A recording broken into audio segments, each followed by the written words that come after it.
Hello, my name is Tom McGowan. I am co-chairman of the Downtown Recovery Committee. The Recovery Committee was put together in cooperation with Downtown Indy, the City of Indianapolis, to address both our short and long-term issues that face our great city. The objectives of the committee are to address safety, homelessness, cleanliness, and many other points that we plan to tackle. From a funding standpoint, we have already received tremendous support from the City of Indianapolis, the State of Indiana, to put us in a position that we have over $1 million to move forward with these objectives.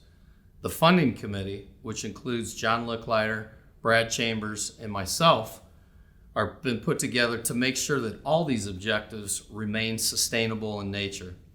We can't put ourselves in a position where our city loses some of the key things that we've done in terms of police foot patrols, bike patrols, cleanliness objectives, homelessness outreach. We have to maintain these. So from a funding standpoint, you will see us go out to the private sector.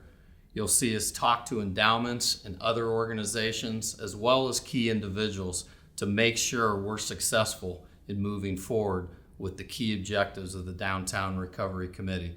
So we look forward to continuing this conversation, and we appreciate everything you're doing for our city.